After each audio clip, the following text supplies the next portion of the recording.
Páginas secretas e inexploradas de libros de historia y documentos celosamente guardados revelan los entretelones del mayor genocidio de América. Noelia Quintana viaja en la historia para traer al presente la verdad de aquellos acontecimientos. El estridor de las armas, por Ñandutí. Muy buenas tardes para todos. ¿Qué tal? ¿Cómo están? Bueno, yo estoy contenta por el clima, ¿verdad? Porque el calor se está yendo paulatinamente, ¿verdad? Aunque hay mucha humedad. Y antes de llegar me chocaron. Ahí sobre Quinta. Gracias por nada a los señores policías que estaban ahí en primera persona mirando el choque y que no hicieron nada. Bueno, pero vamos a ponerle buena onda al programa de hoy. Bueno, estamos terminando prácticamente abril. Abril están los docentes de festejo, el Día del Maestro, después están el Día del Trabajador, el 1 de mayo y bueno, nosotros nos vamos a enfocar en el 1 de mayo, pero en lo que fue este tratado secreto de la Triple Alianza y cómo repercutió en nuestro estado. Este 1 de mayo, ¿verdad? Van a cumplirse aproximadamente, ¿cuánto era, David? 161 años. 161 años de la firma de aquel tratado. Bueno, firmado entre la Argentina, el Brasil y Uruguay, con el objetivo oficial de derrocar el gobierno de Francisco Solano López y reorganizar el Paraguay a lo que ellos querían. No es que ellos querían venir acá a cumplir una función civilizadora, ¿verdad? Como se escriben en los libros de texto que hasta hoy en día se estudian, nada que ver, ¿verdad? Sí querían derrocarle a López, ¿verdad? Porque López no permitía el laissez-fairismo aquí en Paraguay, es decir, tenía esta continuación de los gobiernos del doctor Francia y por supuesto de su padre, de don Carlos Antonio López. Este tratado así, vamos a entrar a analizar pormenorizadamente, pero en grandes rasgos, ellos, los aliados, me refiero, no podían firmar la paz por separado. Ninguno de los tres países podía negociar y esto fue toda una mentira, porque en posguerra el tratado lo hizo Cotegipe en 1872, para que ustedes vean que este tratado fue algo absurdo, burdo, contradictorio, ¿verdad? Los brasileros negociaron la paz solos, unidireccionalmente, con el gobierno paraguayo de esa época, del 72, ¿verdad? Y eso trajo mucho conflicto con los argentinos y entre los aliados mismos. Casi ellos llegaron a tener un encuentro, ¿verdad? Pero nada más, como que estaban también muy agotados porque la guerra fue prolongada, no solamente para nuestro estado, sino para los mismos aliados. Bueno, no se llegó a eso, ¿verdad? Ellos querían resolver, supuestamente, pero lo que hicieron es una usurpación de territorio paraguayo. Ellos no tenían ningún tipo de derecho, ¿verdad? El de conquista no sirve para quedarse con territorio de otro estado. Y el tema ¿cómo es que la parte de la resolución del límite, ellos no tenían ningún derecho histórico por estos territorios que deliberadamente nos sacaron, así, a su ancha nos sacaron, ¿verdad? También el tratado secreto menciona la indemnización de guerra que nosotros teníamos que costear. Paraguay tenía que llevar adelante, debía pagar los costos de la guerra y por supuesto que con la devastación gigantesca esto era casi imposible y por eso que en posguerra ellos hicieron lo que quisieron con nuestro territorio, con nuestras tierras, con nuestras empresas, se posicionaron aquí, ¿verdad? Algunos suelen mencionar, ¿verdad?, que supuestamente Bernardino Caballero entregó tierras públicas. Bueno, el que hizo primero todo esto y que regaló en bandejas lo poco que quedó para nosotros fue Cirilo Antonio Rivarola. Y como esto no se menciona, como esto básicamente no está así escrito porque está solapado, ¿verdad? Hay una narrativa solapada en este tema. Bueno, vamos a entrar a analizar el tratado secreto de la Triple Alianza, pero lo vamos a hacer desde el derecho de gentes, ¿verdad? El derecho consuetudinario, el derecho de práctica, que el habitual, ¿verdad? Por eso lo consuetudinario, ¿verdad? Que los estados conocían perfectamente. Bueno, básicamente, este tratado secreto firmado el 1 de mayo del año 1865 por los plenipotenciarios del Brasil, de la Argentina y del Uruguay, es muy complejo, ¿verdad? Si están mirando por televisión por el canal 17, tengo que mencionar eso, de Tigo Start, 23 de Personal Flow y 19 de Claro, y si tienen alguna computadora celular en la mano, es importante que descarguen el tratado secreto, ¿verdad? Porque este tratado tiene varias aristas, y nosotros como paraguayos lo tenemos que estudiar en detalle, porque la gente cree, no, el tratado secreto hace 161 años, ¿qué tiene que ver actualmente? Tiene todo que ver, gente. ¿Por qué les parece que nosotros no tenemos una fortaleza inclusive más grande que la que tuvimos en Humaitá, por ejemplo? El tema de nuestros recursos energéticos. ¿Quiénes son los beneficiarios así poderosamente de eso? Y bueno, eso no es una cuestión actual del azar, sino que tiene no es algo coyuntural lo que les quiero decir, sino que tiene una estructura que se origina en esta guerra. Entonces, por eso es importante que nosotros como paraguayos estudiemos, ¿verdad? Porque justamente la generación de nuestras hidroeléctricas son consecuencias, gente, de esta guerra, ¿verdad? Entonces, es importante el conocimiento, forma parte de nuestra historia regional que marcó este devenir, ¿verdad? Bueno, las 4 naciones sudamericanas, ciertamente, ¿verdad? Pero también ciertas potencias europeas que no tenemos que dejar de mencionar. Se le conoce, muchos escritores hablan del tratado de la triple infamia, y bueno, cuando yo leo ese tipo de título digo, sí, es cierto, hay justas razones para poner este título en los libros, ¿verdad? El tratado secreto de una triple infamia. Porque si uno empieza a leer desde el preámbulo mismo, hay burdas contradicciones, gente, ¿verdad? Las decisiones absolutamente injustas, notoriamente gravosas. Y eso es algo que nosotros tenemos que ir mirando, porque básicamente podemos nosotros hacernos una pregunta. Yo les hago a ustedes, si me quieren escribir y me ponen sus opiniones. ¿Por qué les parece que en una primera instancia este tratado fue secreto? Obviamente, lo primero que podemos pensar es que al difundirse sus cláusulas, ¿verdad? La parte de la articulación del tratado, iba a generar esto un rechazo internacional. Y cuando en el 66, en marzo de 1866, esto salió a la luz, fue un escándalo internacional, ¿verdad? Y obviamente no solamente lo internacional, sino las críticas internas. Por lo menos las críticas internas se escucharon mucho más hacia la Argentina. Paraguay, obviamente que sí, ¿verdad? Nosotros, obvio, al enterarnos de toda la barbaridad que contenía este documento, ¿verdad? El gobierno paraguayo emitió en el semanario de avisos, ¿verdad? También una reflexión sobre realmente las intenciones de esto, ¿verdad? Porque esto no fue solamente una reacción militar, gente. Dejen de mirar solamente ese plano militar. Acá hay mucho más de fondo. Fue un proyecto geopolítico. Eso es lo que nosotros primeramente tenemos que entender. Cuando nosotros nos sentamos a estudiar el Tratado Secreto de la Triple Alianza, tenemos que entender que esto fue un proyecto geopolítico para destruir el modelo autónomo de nuestra república, para que ellos puedan manejar nuestra economía como quisieron, nuestra política. Es decir, estamos hablando del manejo del poder nacional de un Estado.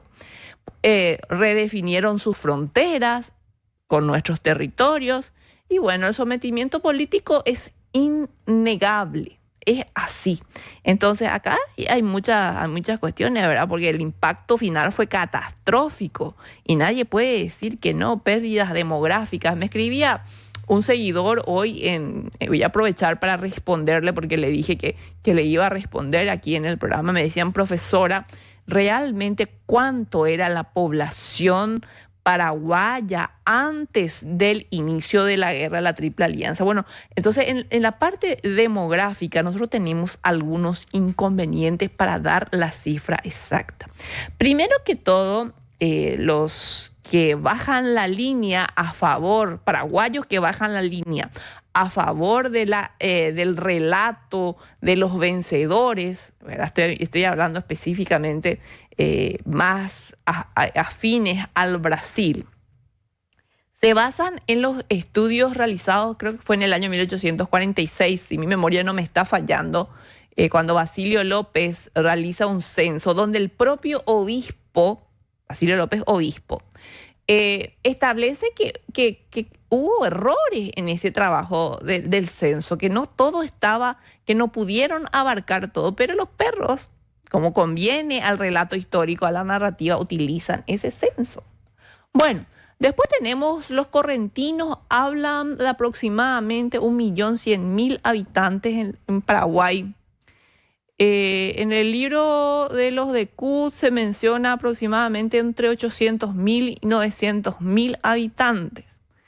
En Emilio Urdapilleta, el profesor Emilio Urdapilleta hizo unos análisis desde Azara, ¿verdad? Con una tasa de crecimiento, creo que fue 2.5 o 1.5, no recuerdo bien, pero está en el libro que nosotros lanzamos en el 2022. Los crímenes de la Triple Alianza contra el Paraguay, está ese estudio demográfico, ¿verdad?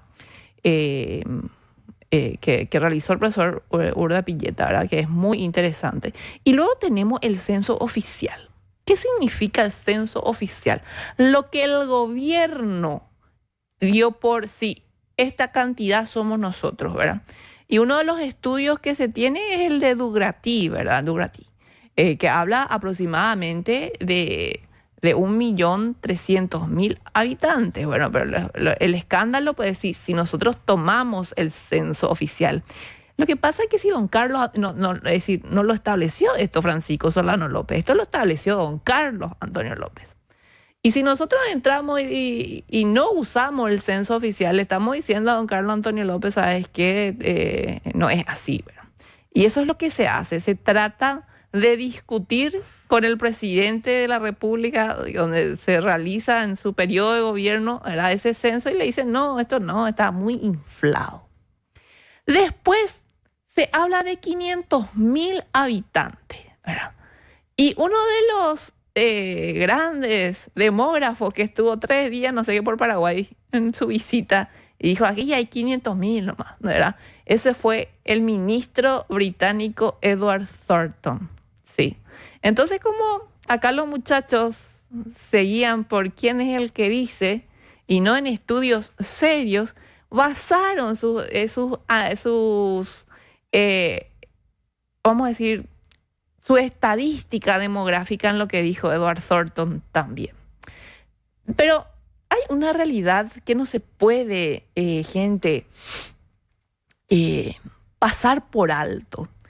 Si Francisco Isidoro Resquín, el general Resquín, que era jefe del Estado Mayor del mariscal Francisco Solano López, en sus memorias, él dice que, y otros también mencionan, una movilización de 150.000 personas para defender el territorio paraguayo.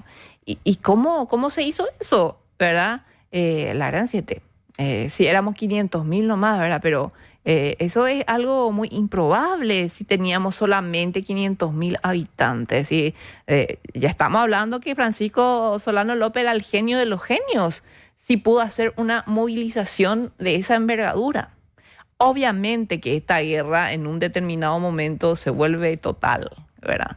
Estos estados coaligados no respetaron absolutamente nada, ¿verdad? Si vos eras, bueno, se entiende, si sos beligerante, estás ahí con un arma para atacar, ¿verdad? Pero los no beligerantes, los ancianos, los niños, los heridos, acá no se respetó la vida. Esto fue una guerra de exterminio total Y lo que yo no entiendo como paraguaya es por qué hasta hoy en día no quieren analizar esto realmente como fue una guerra de exterminio, una guerra con intereses geopolíticos muy fuertes, donde por supuesto la figura de Francisco Solano López molestaba a los intereses de los vecinos. Entonces se hizo una suerte de anatema sobre su figura política, sobre su figura militar, ¿verdad? Hasta hoy en día hay gente que ni siquiera, no sé, tener certificado de nacimiento, que para hablar de historia está ahí, ¿verdad? Y hablan mal de nuestro héroe, ¿verdad? ¿Por qué? Porque les conviene, porque hay un negociado detrás de estos relatos para que la gente, a mí me preocupa mucho, voy a tomar un poquito de agua, me preocupa muchísimo, ¿verdad? Porque los que no tienen acceso o las posibilidades de hacer investigaciones van a creer los mamarrachos que están diciendo que López ganaba más de 12 millones de dólares o no sé, ¿verdad? Más que nada, ese tipo de cosas, ¿verdad? Es decir, gente el absurdo, ¿verdad? Absurdo de absurdo, y que encima existen medios que se prestan para difundir el absurdo a la gente. Bueno, entonces los objetivos políticos y económicos perseguidos por los estados signatarios que se presentan nítidamente se desprenden de la letra del Tratado Secreto de la Triple Alianza, un acuerdo que se conforma, primero dice que es una alianza militar ofensivo-defensivo. Realmente el Paraguay se manejó bajo las reglas del derecho internacional de esa época, ¿verdad? Y lo tengo que decir así de claro, ¿verdad? Porque nosotros no es que nos fuimos de prepo a la zona norte, al Mato Grosso, sin avisar, ¿verdad?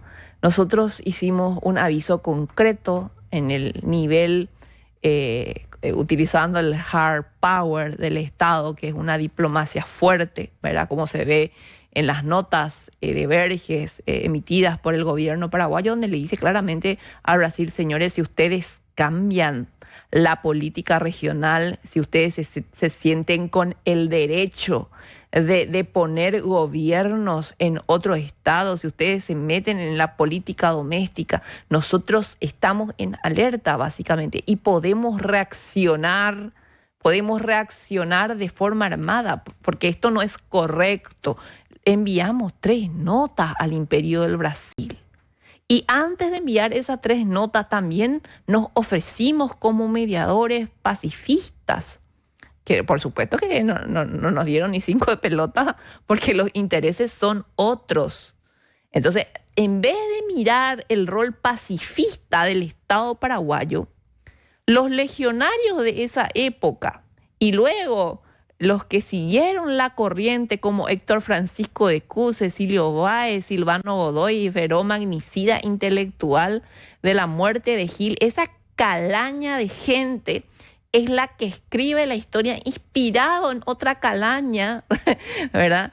En esta bajada de línea, si vos querés estudiarle al doctor Francia, léele a Mitre, su Hora Belgrano, así calcado, las macanadas que se dice sobre el doctor Francia. Y vamos a estar, acá estamos hablando con Sergio, estamos hablando con Jordi, con David, con Omar, que vamos a hacer un súper programa con las cosas que normalmente no se dicen del 14 y 15 de mayo, ¿verdad? Estamos planificando eso para ustedes, ¿verdad? Y vamos a mostrar el relato mitrista, ¿verdad? Cómo se estudia hasta hoy en día esa tontera. Y el relato real, basado en una revisión histórica. Bueno, entonces, no es que solamente ellos en el tratado ponen estos estados, bueno, una alianza militar, defensiva, ofensiva, porque López fue el agresor. Y cuando nosotros pedimos permiso sin necesidad, gente, no teníamos nosotros una pica de necesidad de pedirle permiso a Mitre para pasar por territorio, para ir a ayudar también a nuestros hombres que ya estaban en una cierta exposición, ¿verdad? Pero ese pedido fue de Urquiza. Yo no sé cómo no le removió el estómago eso a Francisco Solano López, ¿verdad? Tener que pedir permiso por algo que... Porque si vos pedís permiso tácitamente o implícitamente, como se dice, vos estás reconociendo que ese territorio de ellos y los argentinos se basaron en ese pedido de permiso. No lo vieron como una forma diplomática donde el Estado paraguayo lo que quería decirles con eso no es que ustedes son dueños de este territorio. Nosotros no vamos a pasar para agredirle a ustedes. Ese fue el mensaje del gobierno, pero ellos interpretaron por el otro lado, acá están reconociendo que este es nuestro territorio, ¿verdad? Entonces nosotros pasamos y en un momento determinado, cuando en el Congreso Extraordinario del 65, nosotros ya vimos todo, así, López ya tenía el tablero completo, la visión completa de ver que básicamente la alianza era previa a la firma de mayo del 65, bueno, acá tenemos que hacer lo que tenemos que hacer. Y una de las reglas del derecho de gente es que un Estado tiene que hacer una declaración formal de guerra. No es porque López se creía, no sé, el todopoderoso militar y que iba a poder contra todos, no, porque era una regla de guerra, una regla del derecho público hacer una declaración, ¿verdad? Y lo hizo. ¿Y qué hizo Mitre? Escondió este político a la población argentina la declaración de guerra del Paraguay, y no solamente que escondió este hombre, ahí te dan pantalla, de forma ladina y desvergonzada, sino que al propio portador de la declaración de guerra, Cipriano Ayala. No me estoy acordando del rango militar de Cipriano Ayala. No me acuerdo bien, si me pueden escribir al WhatsApp de la radio y me pueden recordar el rango militar que tenía Cipriano Ayala. Lo apresaron en Buenos Aires, le decían, vos sos espía. Y lo tuvieron preso desde el 65 al 69, ¿verdad? Y lo liberan cuando ya no era necesario. O lo que pueda decir el pobre Cipriano Ayala ya no iba a causar un efecto en nada, porque en el 69 ya estábamos más que aniquilados, ¿verdad? Entonces, este tipo de cosas, señores, nosotros tenemos que hablar de esto y tenemos que mostrar para que estos ñembos, no sé qué cosa en las redes sociales no se creen, ¿verdad? Macanada de lo que escriben en los foros de historia, mostrarles este tipo de cosas que no se pueden negar porque Mitre hizo eso. Bueno, entonces fue algo mucho más que una alianza militar. ¿Por qué? Porque se extralimita, cuando uno estudia el Tratado Secreto de la Triple Alianza, se extralimita y de forma abierta, al estipular sobre cuestiones de límites geográficos. Ellos podían hacer una guerra y para eso necesitaban construir y decir que López era un monstruo, porque legalmente no había algo concreto para hacer la guerra al Paraguay y mucho menos para que 3 estados se unan para hacer la guerra al Paraguay. No había, vamos a decir, una forma de sostener moralmente esta declaración de guerra al Paraguay. Entonces ellos tenían que empezar a difamar la imagen de López y para eso los medios de comunicación fueron muy importantes, ¿verdad? Y decir, no, López, mira cómo vino a invadirnos y tomó estos buques, es decir, la gente como no sabía, las comunicaciones de antes, no podemos, del siglo XIX, mediados del siglo XIX, no podemos comparar la comunicación instantánea que nosotros tenemos hoy en día. Entonces ciertas cosas podían tener esta esencia de secreto, ¿verdad? El secretismo, ¿verdad? Podían existir alianzas secretas y a un nivel profundo. Obviamente esto con las guerras mundiales fueron un poco más controlados en el ámbito político y bueno, las alianzas secretas eran ya muy difícil, pero en la época de la guerra de la Triple Alianza sí se podían tener este tipo de secretos, ¿verdad? Bueno, entonces hablaron de límites geográficos que no le correspondían. Es decir, el territorio que nos usurparon, que nos robaron, no tienen ellos forma en la actualidad de sostener que realmente les pertenecía. Y eso es un crimen. Es un crimen, gente. Bueno, otra cosa, la imposición de gastos de guerra, derrocamiento de un gobierno. ¿Quiénes eran ellos para venir a derrocar el gobierno paraguayo. Es decir, ¿por qué no se ajustaron a sus problemas domésticos? No.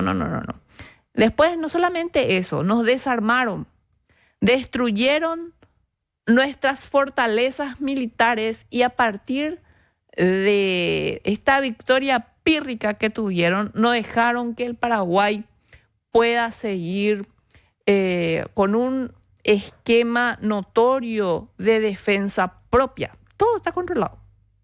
Me van a disculpar, señoras y señores, que tenga que decir esto sinceramente, pero todo nuestro sistema de defensa está controlado. Así de simple es, ¿verdad? Pero nosotros no podemos ejercer ese control sobre ellos. Y tenemos que preguntarnos por qué.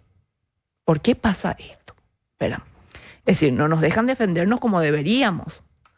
Bueno, volviendo un poco al carácter secreto de este tratado, obviamente creo, me va a permitir un poco pensar en el sentido de emitir una opinión, ¿verdad? Esconder la vergüenza y una actitud profundamente hipócrita, inmoral de estos signatarios de estos estados. Bueno, porque uno al leer los artículos se traslucen inequívocamente las verdaderas intenciones de los aliados, que no fueron pocas, ¿verdad? Una guerra de agresión, no es de defensa contra el Paraguay, es una guerra de agresión, señoras y señores.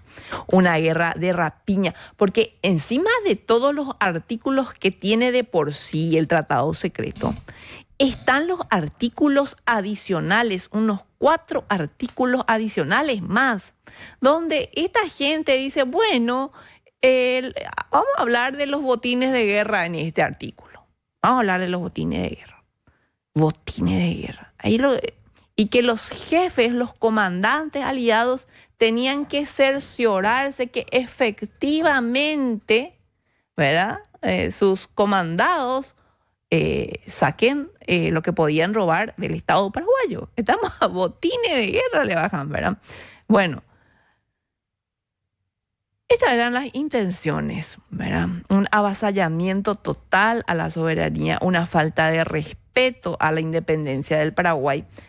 Pero son pocos los historiadores, mis colegas, estoy hablando ahora, que nos animamos a decir esto con la claridad suficiente para que la gente entienda. Entonces, lo que surgen ahora mismo son, qué sé yo, TikTokers que confunden historia con novelas, guerreras sabias, ignorantes, qué sé yo, la boludez que uno va leyendo por ahí. Entonces, y me causa gracia algunas cosas, ¿verdad? Porque ahora ya le quisieron decapitar a López, ¿verdad? Y cortarle ciertos miembros propios de su género, ¿verdad? Y muestran documentos que todavía no tienen las pericias necesarias para que se diga una cosa así. Yo no estoy diciendo que a López lo dejaron así tipo mártir y que no lo jugaron. Por supuesto que sí. El asesinato de Francisco Solano López en Cerro Corá fue algo gravísimo, no tan solo por la forma, sino por lo que él era. Estamos hablando de un presidente de la República y un mariscal de ejércitos. Lo que hicieron de ponerle precio en libras esterlinas, sí se habla de mutilación de dedos, de orejas, ¿verdad? Pero lo que pasa es que cuando el documento no se puede cerciorar del todo, ¿verdad? Como que se habla de una decapitación. Nosotros tenemos algo muy fuerte, encima porque nuestra cultura, ¿verdad? Lo paraguayo, el eto paraguayo es la tradición oral porque es propia de nuestro idioma guaraní, la oralidad. Y en ese sentido, los sobrevivientes, los veteranos, los próximos al hecho, no hablan de que a López se lo decapitó, ¿verdad? Sí hablan de ciertas mutilaciones de dedos, ¿verdad? Porque en una mayoría tenemos que saber que eran esclavos con una cultura africana fuerte, ¿verdad? Pero no hay un solo comentario sobre que le cortaron la cabeza a López. Sin embargo, sí hay, con relación al comandante de Plaza de Piribebuy, el teniente coronel Pedro Pablo Caballero, con relación a él sí hay, ¿verdad? En la tradición oral hablan de lo que hizo el conde Deu con él. Pero con López, que hubiese sido el impacto mucho más grande si lo decapitaban, absolutamente no se habla de eso. Bueno, haciendo una revisión de los hechos, vamos allá por el año 1857, unos 7 años antes del estallido de la guerra, se firma un protocolo binacional secreto otra vez, ¿verdad? Antes del tratado del 1 de marzo se firma, gente, este protocolo en la ciudad de Paraná el 14 de diciembre del año 1857, donde también se reúnen plenipotenciarios de la Confederación Argentina con el Imperio del Brasil. En este punto, en este protocolo binacional, secreto, ojo, secreto también, es decir, oculto del Paraguay significa eso, ¿verdad? No estaba en el gobierno Francisco Solano López, estaba don Carlos Antonio López.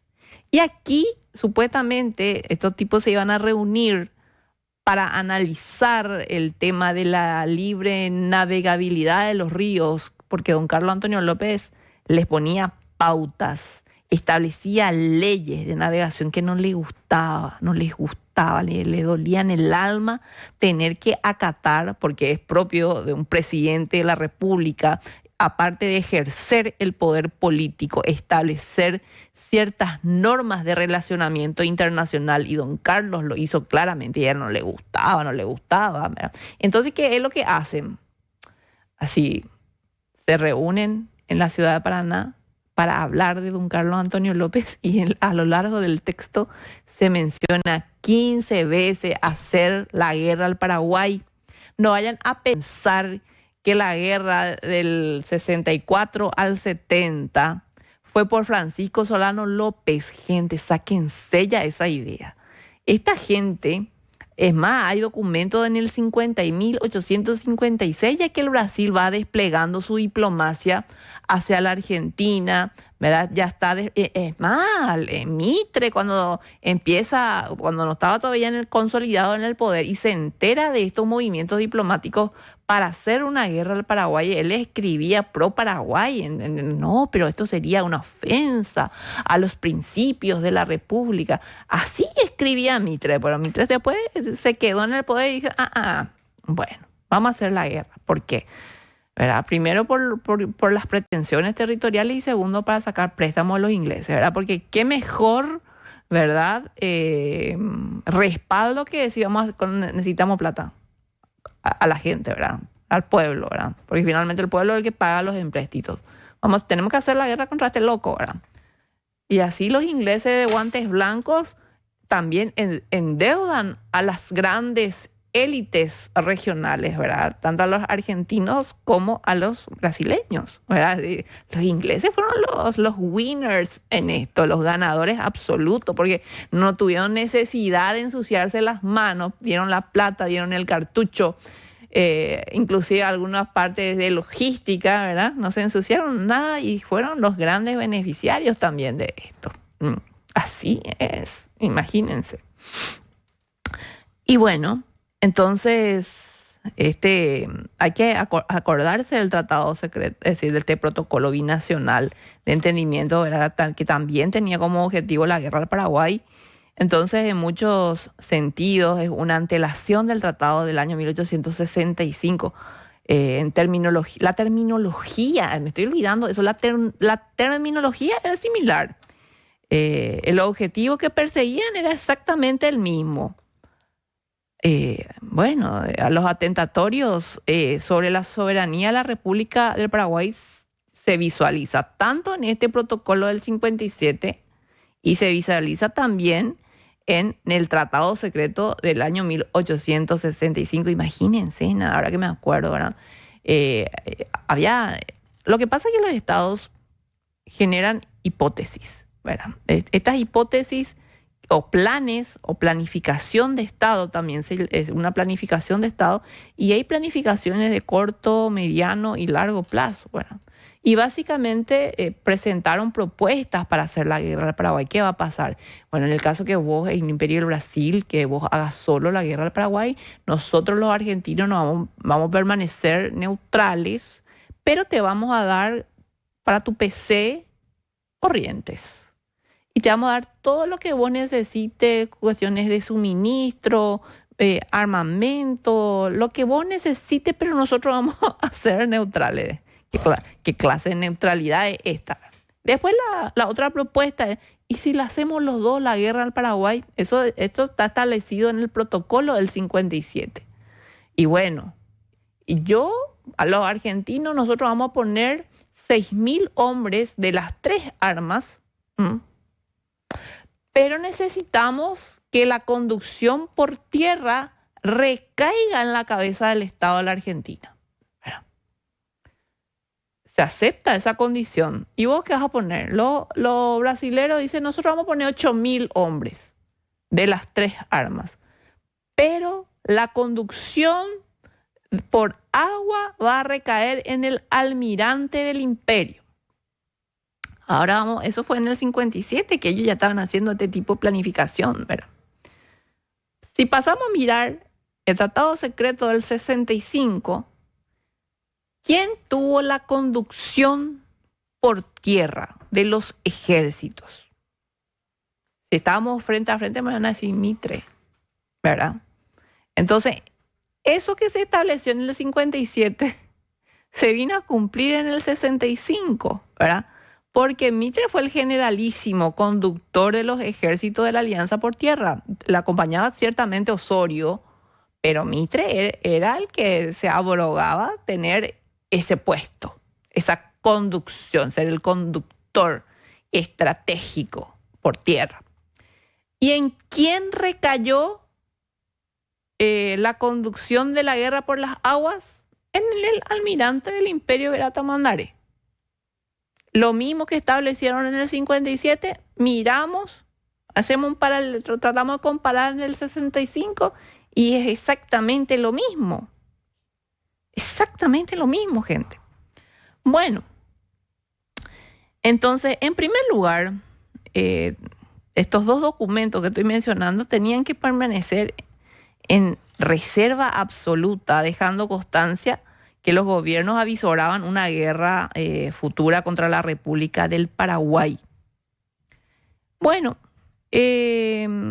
a los agravios formulados, ¿verdad? Otra de las cosas que se suele decir en el Tratado Secreto de la Triple Alianza, en el preámbulo mismo está, ¿verdad?, que ellos iban a respetar la independencia del Paraguay por un periodo de 5 años. ¿Qué es lo que significa eso? Es decir, ¿por qué en el preámbulo del Tratado Secreto estos estados signatarios establecen un respeto a la independencia del Paraguay tan solo por 5 años? ¿Qué es lo que quiere decir eso? Imagínense lo tenebroso del panorama, ¿verdad?, de estos políticos de la región. Y yo le miro a ciertos gobernantes y digo, ay, mira un poco, qué nivelado estás con tus antepasados, ¿verdad? Es decir, con las cabezas de lo que fueron decisores en la Triple Alianza, ¿verdad?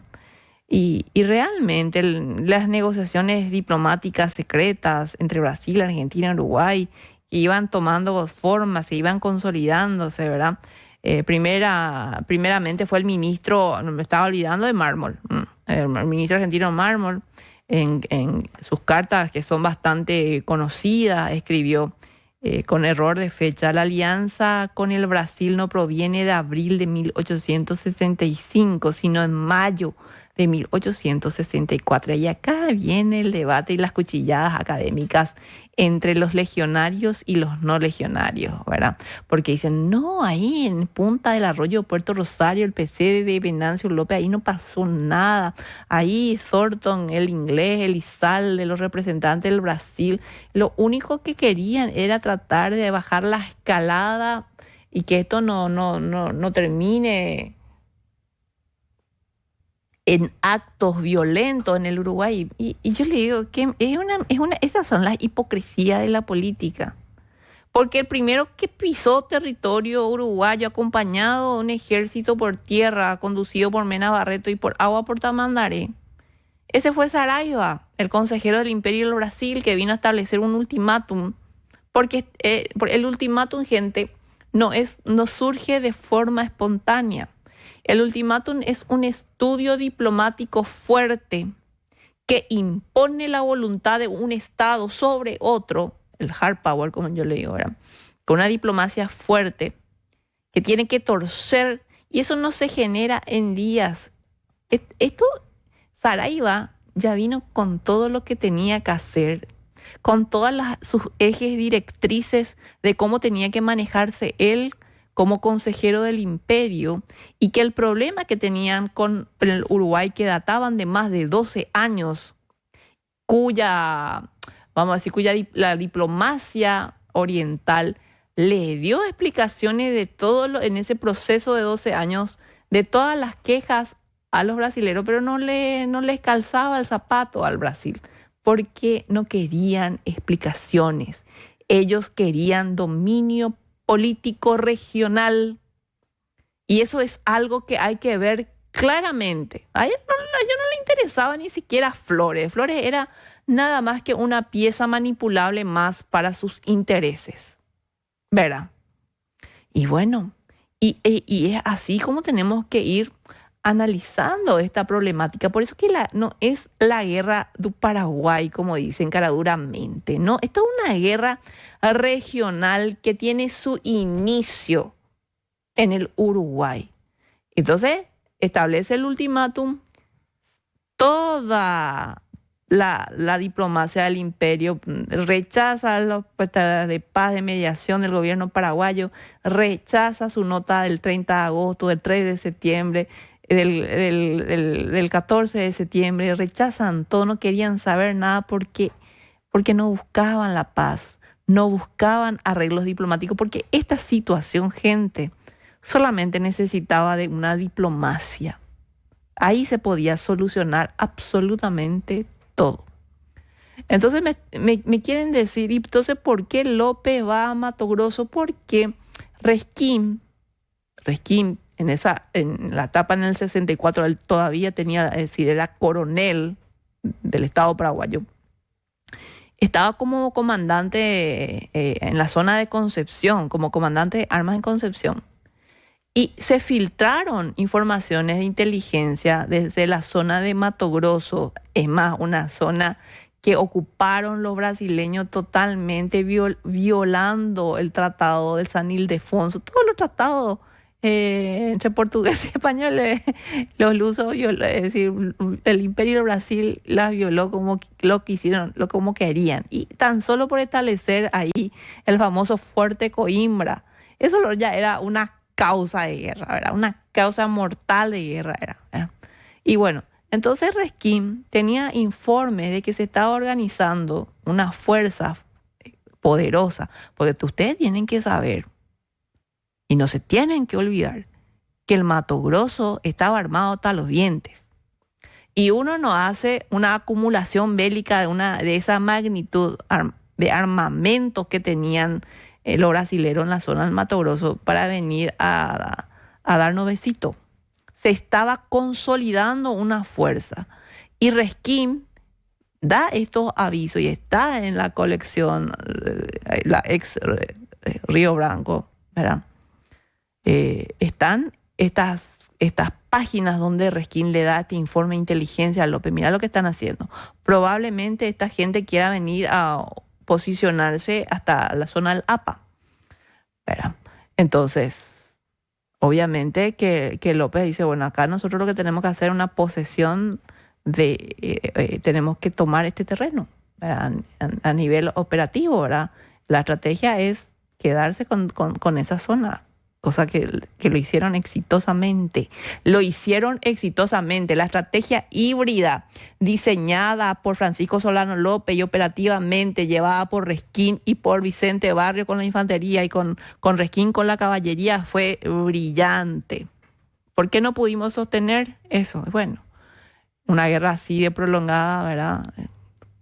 Consume recursos. Y también podíamos hacer una crítica al lado paraguayo, ¿verdad?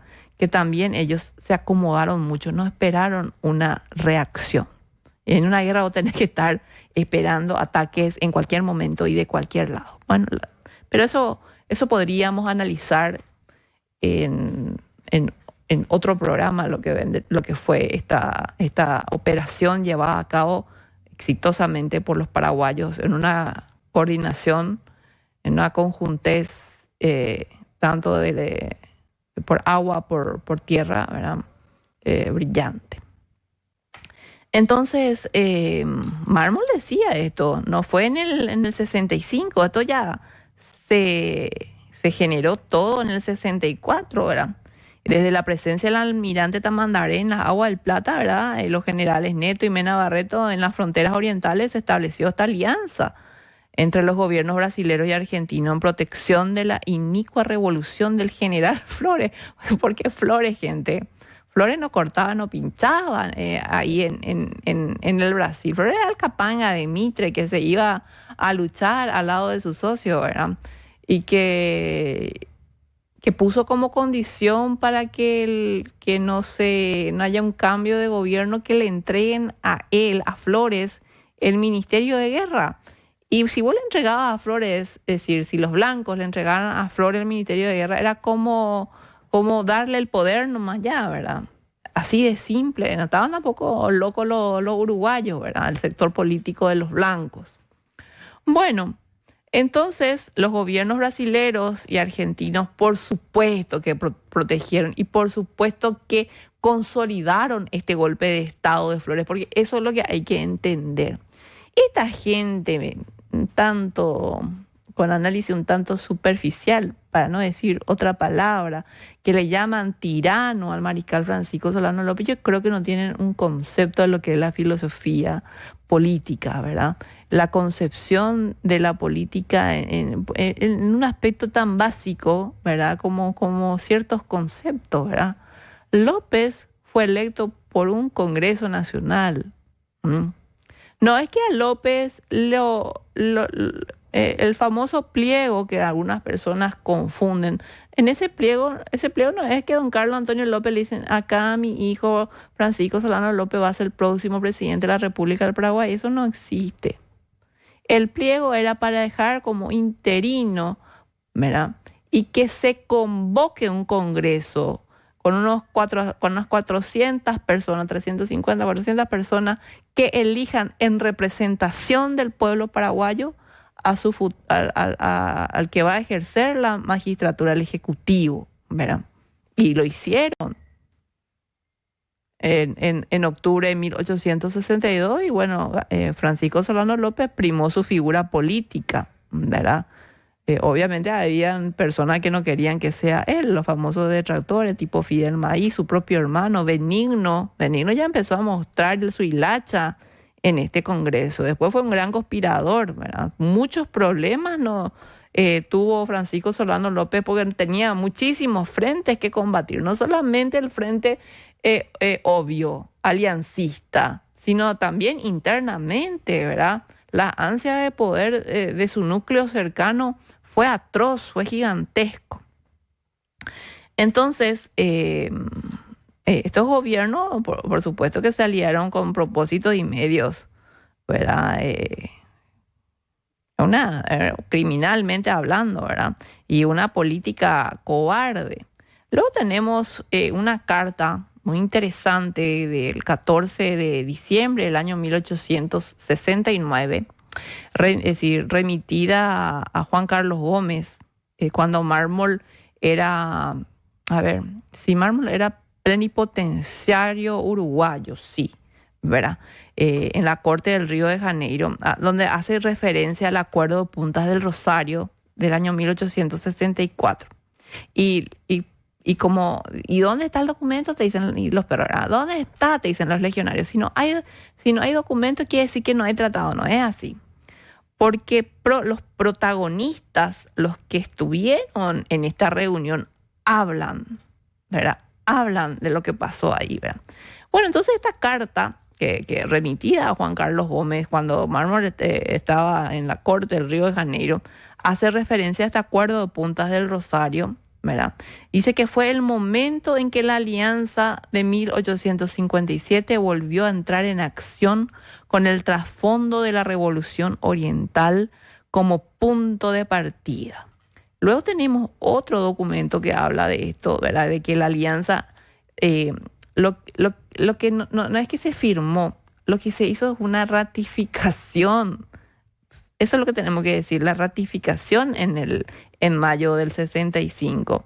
Es Saraiva, el consejero Saraiva, el consejero que vino a presentar el ultimátum al Uruguay, ¿verdad? Del consejero Saraiva, Joaquín Nabuco, esta nota,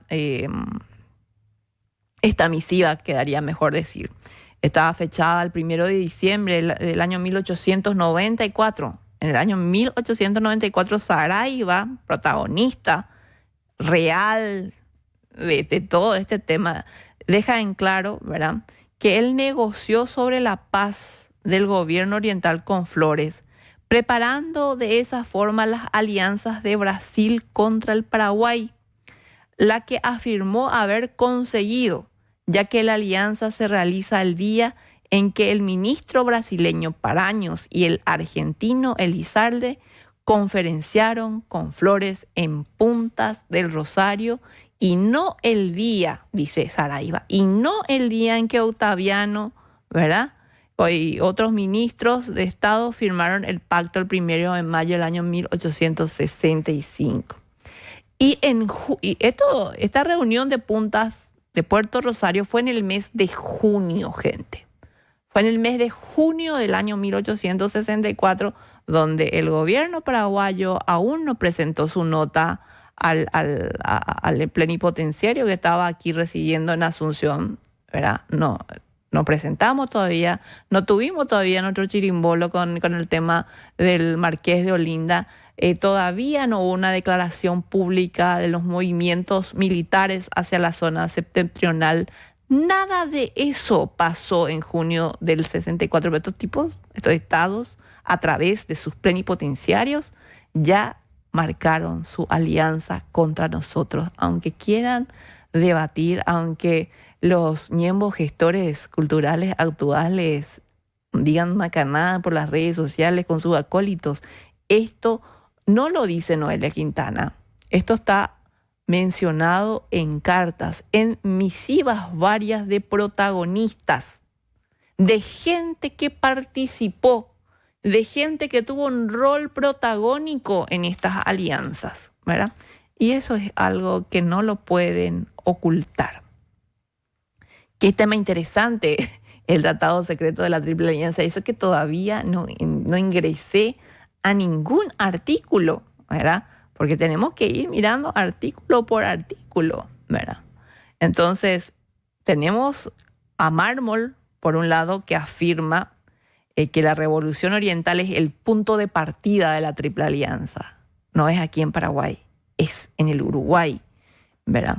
Y eso solamente puede ser entendido con mucho concepto geopolítico.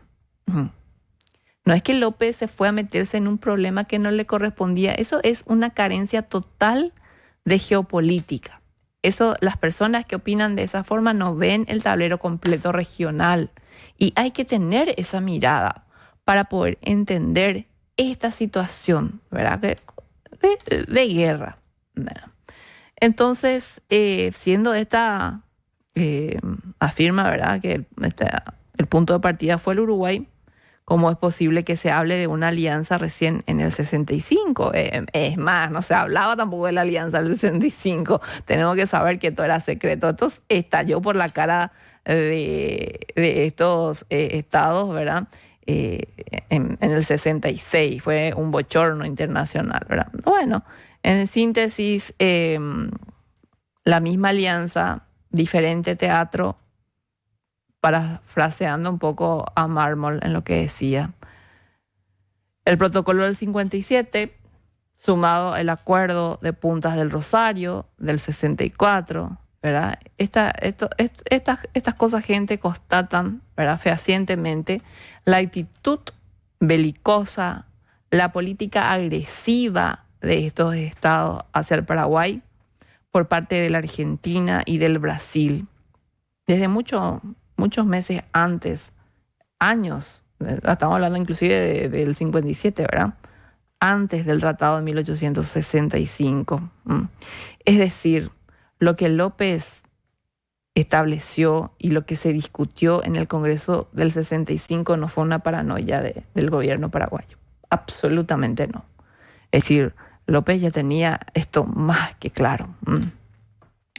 Bueno, gente, podríamos continuar el análisis del tratado secreto, ¿verdad? Lo que les puedo decir que el Paraguay intentaba establecer sus límites geográficos, estaba tratando en la diplomacia de generar tratados de comercio. Paraguay siempre quiso tener una relación cordial, respetuosa con la comunidad internacional, con los países vecinos, ¿verdad? Pero sus pares estaban maquinando otros planes, bastante siniestros. Bueno, nos encontramos aquí el próximo sábado para seguir hablando, ¿verdad? Creo que vamos a hablar de Estero Bellaco y vamos a recordar también un poco más el Tratado Secreto. Bueno, gente, muchas gracias a todos por su compañía y bueno, les espero en otro programa más aquí por la 1020 AM Radio Ñandutí y en todas sus plataformas. Nos vemos.